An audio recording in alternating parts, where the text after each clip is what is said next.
संपूर्ण महाभारत अनुद्वित पर्व अध्याय 79। द्रौपदी का कुंती से विदा लेना तथा कुंती का विलाप एवं नगर के नर नारियों का शोकातुर होना। वैशंपायन जी कहते हैं, युधिष्ठिर के प्रस्थान करने पर कृष्णा ने यशस्विनी कुंती के पास जाकर अत्यंत दुख से आतुर हो वन में जाने की आज्ञा मांगी। वहाँ जो दूसरी स्त्रियां बैठी थीं, उन सब की यथा योग्य वंदना करके सबसे गले मिलकर उसने वन में जाने की इच्छा प्रकट की। फिर तो पांडवों के अंतःपुर में महान आर्तनाद होने लगा। द्रौपदी को जाती देख कुंती अत्यंत संतप्त हो उठी और शोकाकुल वाणी द्वारा बड़ी कठिनाई से इस प्रकार बोली, बेटी, इस महान संकट को पार कर तुम्हें शोक नहीं करना चाहिए। तुम स्त्री के धर्मों को जानती हो, शील और सदाचार का पालन करने वाली हो, पवित्र मुस्कान वाली बहू, इसलिए पतियों के प्रति तुम्हारा क्या कर्तव्य है यह तुम्हें बताने की आवश्यकता मैं नहीं समझती। तुम सती स्त्रियों के सद्गुणों से संपन्न हो। तुमने पति और पिता दोनों के कुलों की शोभा बढ़ाई है। निष्पाप द्रौपदी, ये कौरव बड़े भाग्यशाली हैं जिन्हें तुमने अपनी क्रोधाग्नि से जलाकर भस्म नहीं कर दिया। जाओ, तुम्हारा मार्ग विघ्न बाधाओं से रहित हो। मेरे किए हुए शुभ चिंतन से तुम्हारा अभ्युदय हो। जो बात अवश्य होने वाली है उसके होने पर साध्वी स्त्रियों के मन में व्याकुलता नहीं होती। तुम अपने श्रेष्ठ धर्म से सुरक्षित रहकर शीघ्र ही कल्याण प्राप्त करोगी। बेटी, वन में रहते हुए मेरे पुत्र सहदेव की तुम सदा देखभाल रखना, जिससे यह परम बुद्धिमान सहदेव इस भारी संकट में पड़कर दुखी न होने पावे। कुंती के ऐसा कहने पर नेत्रों से आंसू बहाती हुई द्रौपदी ने तथास्तु कहकर उनकी आज्ञा सिरोधार्य की। उस समय उसके शरीर पर एक ही वस्त्र था, उसका भी कुछ भाग रज से सना हुआ था और उसके सिर के बाल बिखरे हुए थे। उसी दशा में वह अंतःपुर से बाहर निकली। रोती बिलखती वन को जाती हुई द्रौपदी के पीछे पीछे कुंती भी दुख से व्याकुल हो कुछ दूर तक गई। इतने ही में उन्होंने अपने सभी पुत्रों को देखा जिनके वस्त्र और आभूषण उतार लिए गए थे। उनके सभी अंग मृग चर्म से ढके थे और वे लज्जावश नीचे मुख किए चले जा रहे थे। हर्ष में भरे हुए शत्रुओं ने उन्हें सब ओर से घेर रखा था और हितैषी सुहृद उनके लिए शोक कर रहे थे। उस अवस्था में उन सभी पुत्रों के निकट पहुंचकर कुंती के हृदय में अत्यंत वात्सल्य उमड़ आया। वे उन्हें हृदय से लगाकर शोकवश बहुत विलाप करती हुई बोली। कुंती ने कहा, पुत्रों, तुम उत्तम धर्म का पालन करने वाले तथा सदाचार की मर्यादा से विभूषित हो। तुम में क्षुद्रता का भाव है। तुम भगवान के सुदृढ़ भक्त और देवराधन में सदा तत्पर रहने वाले हो, तो भी तुम्हारे ऊपर यह विपत्ति का पहाड़ टूट पड़ा है। विधाता का यह कैसा विपरीत विधान है। किसके अनिष्ट चिंतन से तुम्हारे ऊपर यह महान दुख आया है, यह बुद्धि से बार बार विचार करने पर भी मुझे कुछ सूझ नहीं पड़ता। यह मेरे ही भाग्य का दोष हो सकता है। तुम तो उत्तम गुणों से युक्त हो, तो भी अत्यंत दुख और कष्ट भोगने के लिए ही मैंने तुम्हें जन्म दिया है। इस प्रकार संपत्ति से वंचित होकर तुम वन के दुर्गम स्थानों में कैसे रह सकोगे। वीर्य, धैर्य, बल, उत्साह और तेज से परिपुष्ट होते हुए भी तुम दुर्बल हो। यदि मैं यह जानती कि नगर में आने पर तुम्हें निश्चय ही वनवास का कष्ट भोगना पड़ेगा, तो महाराज पांडु के परलोकवासी हो जाने पर सतश्रृंगपुर से हस्तिनापुर नहीं आती। मैं तो तुम्हारे तपस्वी एवं मेधावी पिता को ही धन्य मानती हूँ, जिन्होंने पुत्रों के दुख से दुखी होने का अवसर न पाकर स्वर्गलोक की अभिलाषा को ही प्रिय समझा। इसी प्रकार अतीन्द्रिय ज्ञान से संपन्न एवं परम गति को प्राप्त हुई कल्याणमयी इस धर्मज्ञा माद्री को भी सर्वथा धन्य मानती हूँ, जिसने अपने अनुराग, उत्तम बुद्धि और सद्व्यवहार द्वारा मुझे भुलाकर जीवित रहने के लिए विवश कर दिया। मुझको और जीवन के प्रति मेरी इस आसक्ति को धिक्कार है, जिसके कारण मुझे ये महान क्लेश भोगना पड़ता है। पुत्रों, तुम सदाचारी और मेरे लिए प्राणों से भी अधिक प्यारे हो। मैंने बड़े कष्ट से तुम्हें पाया है, अतः तुम्हें छोड़कर अलग नहीं रहूंगी। मैं भी तुम्हारे साथ वन में चलूंगी। हाय कृष्ण, तुम मुझे क्यों छोड़े जाती हो? यह प्राण आधार रूपी धर्म अनित्य है। एक न एक दिन इसका अंत होना निश्चित है। फिर भी विधाता ने न जाने क्यों प्रमादवश मेरे जीवन का भी शीघ्र ही अंत नहीं नियत कर दिया। तभी तो आयु मुझे छोड़ नहीं रही है। हा द्वारकावासी श्री कृष्णा, तुम कहाँ हो? बलराम जी के छोटे भैया, मुझको तथा इन नरश्रेष्ठ पांडवों को इस दुख से क्यों नहीं बचाते? प्रभो, तुम आदि अंत से रहित हो। जो मनुष्य तुम्हारा निरंतर स्मरण करते हैं, उन्हें तुम अवश्य संकट से बचाते हो। तुम्हारी यह विरध व्यर्थ कैसे हो रही है? ये मेरे पुत्र उत्तम धर्म, महात्मा पुरुषों के शील, स्वभाव, यश और पराक्रम का अनुसरण करने वाले हैं, अतः कष्ट भोगने के योग्य नहीं है। भगवान, इन पर तो दया करो। नीति के अर्थ को जानने वाले परम विद्वान भीष्म, द्रोण और कृपाचार्य आदि के जो इस कुल के रक्षक हैं, उनके रहते हुए यह विपत्ति हम पर क्यों आई? हाँ महाराज पांडु, कहाँ हो?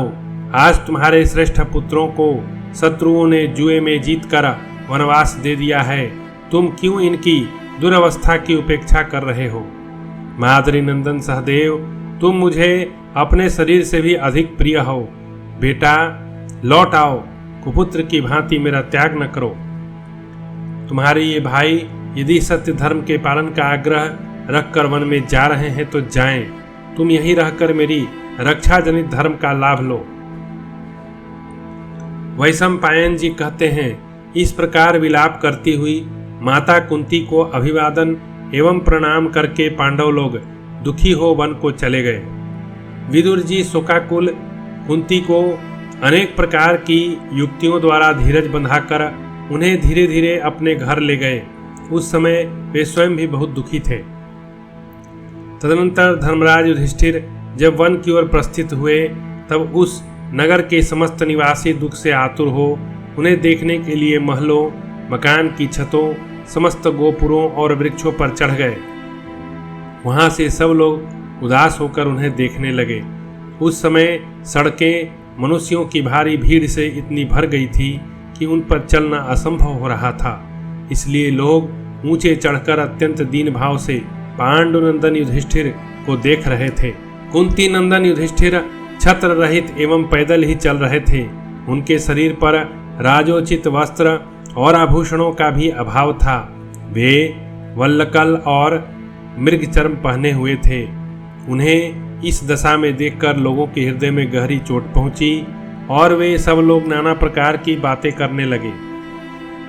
नगर निवासी मनुष्य बोले, अहो, यात्रा करते समय जिनके पीछे विशाल चतुरंगिनी सेना चलती थी, आज वे ही राजा युधिष्ठिर इस प्रकार जा रहे हैं और उनके पीछे द्रौपदी के साथ केवल 4 भाई पांडव तथा पुरोहित चल रहे हैं। जिसे आज से पहले आकाशचारी प्राणी तक नहीं देख पाते थे, उसी द्रुपद कुमारी कृष्णा को अब सड़क पर चलने वाले साधारण लोग भी देख रहे हैं। सुकुमारी द्रौपदी के अंगों में दिव्य अंगराग शोभा पाता था। वह लाल चंदन का सेवन करती थी, परंतु अब वन में सर्दी, गर्मी और वर्षा लगने से उसकी अंग कांति शीघ्र ही फीकी पड़ जाएगी। निश्चय ही आज कुंती देवी बड़े भारी धैर्य का आश्रय लेकर अपने पुत्रों और पुत्र वधू से वार्तालाप करती हैं, अन्यथा इस दशा में इनकी ओर देख भी नहीं सकती। गुणहीन पुत्र का भी दुख माता से कैसे देखा जाएगा? फिर जिस पुत्र के सदाचार मात्र से यह सारा संसार वशीभूत हो जाता है, उस पर कोई दुख आए तो उसकी माता वह कैसे देख सकती है? पुरुष रत्न पांडुनंदन युधिष्ठिर को कोमलता, दया, धैर्यशील, इंद्रिय संयम और मनोनिग्रह ये 6 सद्गुण सुशोभित करते हैं। अतः उनकी हानि से आज सारी प्रजा को बड़ी पीड़ा हो रही है। जैसे गर्मी में जलाशय का पानी घट जाने से जलचर जीव जंतु व्यथित हो उठते हैं, एवं जड़ कट जाने से फल और फूलों से युक्त वृक्ष सूखने लगता है, उसी प्रकार संपूर्ण जगत के पालक महाराज युधिष्ठिर की पीड़ा से सारा संसार पीड़ित हो गया है। महातेजस्वी धर्मराज युधिष्ठिर मनुष्यों के मूल हैं। जगत के दूसरे लोग इनकी शाखा, पत्र, पुष्प और फल हैं। आज हम अपने पुत्रों और भाई बंधुओं को साथ लेकर चारों भाई पांडवों की भांति शीघ्र उसी मार्ग से उनके पीछे पीछे चलें जिससे पांडु पुत्र युधिष्ठिर जा रहे हैं। आज हम अपने खेत, बाग, बगीचे और घर द्वार छोड़कर परम धर्मात्मा कुंती नंदन युधिष्ठिर के साथ चल दें और उन्हीं के सुख दुख को अपना दुख समझें। हम अपने घरों की गड़ी हुई निधि निकाल लें, आंगन की फर्श खोद डालें, सारा धन धान्य साथ ले चलें, सारी आवश्यक वस्तुएं हटा लें, इनमें चारों ओर धूल भर जाए, देवता इन घरों को छोड़कर भाग जाएं, चूहे बिल से बाहर निकलकर इनमें चारों ओर दौड़ लगाने लगें, इनमें न कभी आग जले, न पानी रहे, न झाड़ू लगे, यहाँ बलि वैश्वदेव यज्ञ मंत्र पाठ होम जब बंद हो जाए, मानो बड़ा भारी अकाल पड़ गया हो, इस प्रकार ये सारे घर ढह जाएं, इनमें टूटे बर्तन बिखरे पड़े हों और हम सदा के लिए इन्हें छोड़ दें। ऐसी दशा में इन घरों पर कपटी सुबल पुत्र शकुनी आकर अधिकार कर ले। अब जहाँ पांडव जा रहे हैं वह वन ही नगर हो जाए और हमारे छोड़ देने पर यह नगर ही वन के रूप में परिणत हो जाए। वन में हम लोगों के भय से सांप अपने बिल छोड़कर भाग जाए, मृग और पक्षी जंगलों को छोड़ दें तथा हाथी और सिंह भी वहां से दूर चले जाएं। हम लोग तृण, साग, पात, अन्न और फल का उपयोग करने वाले हैं। जंगल के हिंसक पशु और पक्षी हमारे रहने के स्थानों को छोड़कर चले जाएं। वे ऐसे स्थान का आश्रय लें जहां हम न जाएं और वे उन स्थानों को छोड़ दें जिनका हम सेवन करें। हम लोग वन में कुंती पुत्रों के साथ बड़े सुख से रहेंगे। वैशंपायन जी कहते हैं, जन्मेजय, इस प्रकार भिन्न भिन्न मनुष्यों की कही हुई भांति भांति की बातें युधिष्ठिर ने सुनी। सुनकर भी उनके मन में कोई विकार नहीं आया। तदनंतर चारों ओर महलों में रहने वाली ब्राह्मण, क्षत्रिय, वैश्य और शूद्रों की स्त्रियां अपने अपने भवनों की खिड़कियों के पर्दे हटाकर दीन पांडवों को देखने लगी। सब पांडवों ने मृग चर्म में वस्त्र धारण कर रखा था। उनके साथ द्रौपदी भी पैदल ही चली जा रही थी। उसे उन स्त्रियों ने पहले कभी नहीं देखा था। उसके शरीर पर एक ही वस्त्र था, केस खुले थे, वह रजस्वला थी और रोती चली जा रही थी। उसे देखकर उस समय सब स्त्रियों का मुख उदास हो गया। वे क्षोभ एवं मोह के कारण नाना प्रकार के विलाप करती हुई दुख शोक से पीड़ित हो गई और हाय हाय, इन धृतराष्ट्र पुत्रों को बार बार धिक्कार है ऐसा कहकर नेत्रों से आंसू बहाने लगी।